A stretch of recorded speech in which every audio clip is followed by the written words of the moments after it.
Iran Daily Briefing, Thursday, April 2nd, 2026. President Trump addressed the nation from the White House Wednesday night, declaring that U.S. military objectives in Iran are, in his words, nearing completion. He put a timeline on it: 2 to 3 weeks. But on Thursday, Iran's military responded, threatening what it called more destructive attacks on the United States and Israel. Two sides, two very different readings of where this conflict stands. We'll have the full picture in a moment. 34 days into the US-Israeli military campaign against Iran, that is Al Jazeera's day count from the February 28th start date, the conflict shows no sign of a clean resolution, despite signals from Washington that one may be approaching. The war, which began with US and Israeli strikes on Iran on February 28th under the name Operation Epic Fury, has drawn in the wider region. Its effects have extended into Iraq and Bahrain through missile and drone attacks, militia activity, and elevated security threats. Bahrain's defense forces have been intercepting projectiles. The US embassy in Baghdad has raised its security advisory to the highest level.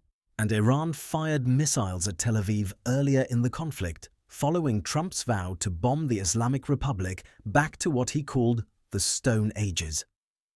Wednesday night brought a new layer to all of this: a prime-time address from the Oval Office, a ceasefire dispute, an execution inside Iran, and a senior the IRGC commander killed in strikes. Here is what you need to know. Wednesday night's prime-time address introduced new signals about a possible exit from the conflict. President Trump spoke from the White House at 9 p.m. Eastern Time. According to DoD News and BBC reporting, he told the American public that the U.S. military, as part of Operation Epic Fury, was nearing completion of its operational objectives in Iran. NPR reports he said the conflict could end in 2 to 3 weeks, and that the United States would withdraw from Iran within that window. Al Jazeera reports he described the campaign as 32 days of operations and claimed success, drawing comparisons to longer US wars of the past. During that same address, Al Jazeera reports Trump threatened to bomb Iran into the Stone Ages. It is worth noting the context here. Al Jazeera attributes the Stone Ages language specifically to Wednesday night's prime-time speech. However, France 24 and Al Monitor have previously reported that Trump used similar language, a vow to bomb Iran back to the Stone Ages, earlier in the conflict, in a statement that preceded Iran's missile strike on Tel Aviv. Whether the president repeated this phrase or whether sources are referencing the same original statement across different reports, the language has now appeared in both contexts. We are flagging that discrepancy so listeners can weigh it accordingly.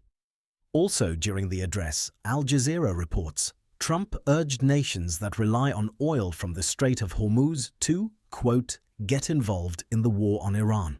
And he stated that Washington would only consider a ceasefire when the Strait of Hormuz reopens. That ceasefire condition is where the diplomatic dispute comes in. Trump claimed during the address that Iran had asked the United States for a ceasefire, according to France 24. Iran's foreign ministry flatly denied it.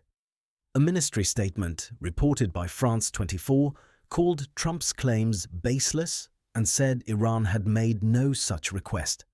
Two governments, two irreconcilable accounts. The denial stands, so does the claim. Now, separately from Wednesday night's address, Al Monitor and Middle East Eye report that Trump said Washington will strike Iran extremely hard over the next 2 to 3 weeks. The source material does not explicitly tie this statement to the prime-time address. It may be a separate statement from the same day. What is clear is that on Wednesday, Trump was simultaneously describing a potential end to the conflict and issuing warnings of intensified strikes within that same time frame. Iran's response came on Thursday. France 24 reports that Iran's military threatened more destructive attacks on the United States and Israel following Trump's televised address. A day earlier, Al Jazeera had reported that Iran's army pledged to fight until the US and Israel face what it called permanent surrender. And one more piece of this picture: the highest confidence development in today's reporting. France 24 and Al Monitor report that Iran fired missiles at Tel Aviv during this conflict. That strike occurred after Trump's earlier vow to bomb Iran back to the Stone Ages. It is the clearest example to date of the escalation cycle this conflict has been running on: statements followed by strikes, strikes followed by threats, threats followed by more strikes. US Central Command reported this week that it has struck more than 12,300 targets in Iran since the war began on February 28th. What to watch? Whether Trump's 2 to 3 week withdrawal timeline produces any back-channel movement, and whether Iran's Thursday threat of more destructive attacks translates into action before any exit window opens.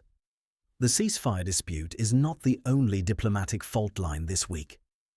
Iran's ambassador to the International Atomic Energy Agency, the IAEA, the UN's nuclear watchdog, warned Wednesday that any US or Israeli strike on the Bushehr nuclear power plant would constitute a war crime under international law. That warning, reported by Middle East Eye, comes as US Central Command has confirmed striking more than 12,000 targets across Iran. Ambassador Reza Najafi did not indicate that Bushehr had been struck. The warning appears to be prospective, but it signals that Iran is drawing explicit legal red lines around its nuclear infrastructure even as the military campaign continues. Watch for whether the IAEA responds formally to Najafi's statement and whether Washington or Jerusalem issues any comment on Bushehr's status.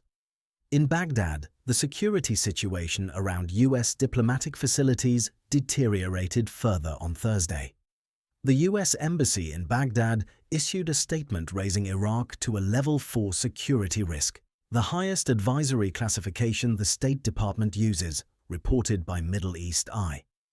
The embassy warned American citizens not to approach either the embassy in Baghdad or the consulate general in Erbil, citing ongoing threats from rockets, drones, and mortars. This comes alongside a separate, troubling development in the Iraqi capital. France 24 reports that US journalist Shelley Kittleson was abducted in Baghdad, with suspicion falling on Kata'ib Hezbollah, an Iran-backed militia. Her abduction has not been officially attributed, and the situation remains unresolved as of this briefing. The conflict's effects in Iraq are taking the form of militia activity, elevated threat levels, and now a missing journalist, not, based on current reporting, direct combat operations on Iraqi soil. Watch for any statement from Kittleson's employer or the State Department regarding her status, and whether the Level 4 advisory triggers a reduction in embassy staffing. Alireza Tangsiri, the commander of the Iranian Revolutionary Guards Navy, has been killed. Middle East Eye reports Tangsiri died in US-Israeli strikes. No further detail on the timing or location of the strike is confirmed in the source material. The IRGC, the Islamic Revolutionary Guard Corps, has lost a series of senior figures since the conflict began on February 28th, and Tangsiri's death represents the latest in that pattern. Watch for an official the IRGC statement and any Iranian response specifically tied to the targeting of Naval Command. Iraq's state oil marketer has agreed to a new crude export arrangement through Syria.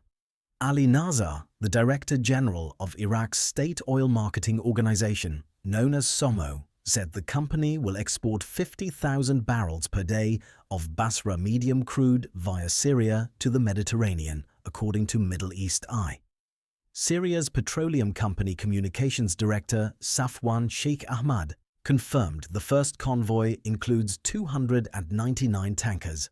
The source material reports this deal factually, without specifying its cause. We are reporting it the same way. Watch for confirmation of when the first convoy departs and whether the arrangement expands beyond the initial 50,000 barrels per day. Inside Iran, the judiciary carried out an execution on Thursday that has drawn attention from human rights monitors. Iran International reports that Amir Hossein Hatami was executed. Hatami was a protest detainee convicted in connection with a fire at a Basij base in Tehran during January protests. The Basij is the paramilitary arm of the IRGC. His execution is the latest in a series of cases tied to the protest movement. Watch for responses from international human rights organizations and whether the execution draws formal condemnation from European governments or UN bodies. Bahrain released updated air defense figures this week. Middle East Eye reports that Bahrain's defense force has intercepted and destroyed a total of 617 projectiles targeting the kingdom since the conflict began. February 28th, 188 missiles and 429 drones. Watch for any Bahraini statement on the sustainability of its air defense posture and whether the intercept rate is holding. The cold open raised a question about two sides with two very different readings of where this conflict stands. Here is the fuller picture. Trump's Wednesday night address described operational objectives as nearly complete. He put a 2 to 3 week window on both a potential end to the conflict and a US withdrawal. He also claimed Iran had asked for a ceasefire, a claim Iran's foreign ministry explicitly rejected. On the day count, Trump described the campaign as 32 days of operations.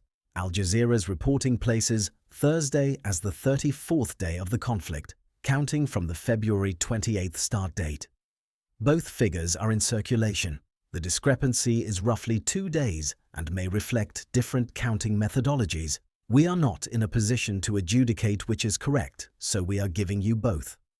What the day count does not resolve is the core gap between the two governments' public positions. Washington describes a conflict approaching resolution. Tehran describes a fight that continues to its own terms. Iran's military threatened more destructive attacks on Thursday. And separately, Al Monitor and Middle East Eye report Trump warned of strikes continuing extremely hard over the next 2 to 3 weeks, the same window he described as the path to withdrawal. Both things are reported. Both are on the record. Listeners can hold them alongside each other. Several threads are worth tracking closely in the next 24 to 48 hours. On the diplomatic front, Iran's foreign ministry has denied Trump's ceasefire claim.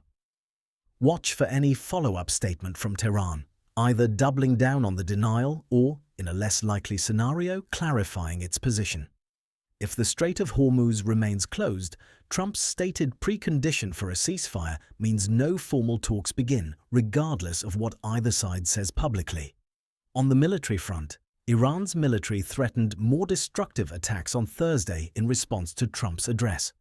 Watch for whether that threat is followed by action in the next 24 to 48 hours, and specifically whether any new strikes target US assets, Israeli territory, or Gulf state partners. On the human rights file, Amir Hossein Hatami's execution was reported Thursday by Iran International. Watch for formal responses from international human rights bodies and whether any European governments issue statements. His case is tied to the January protest cycle.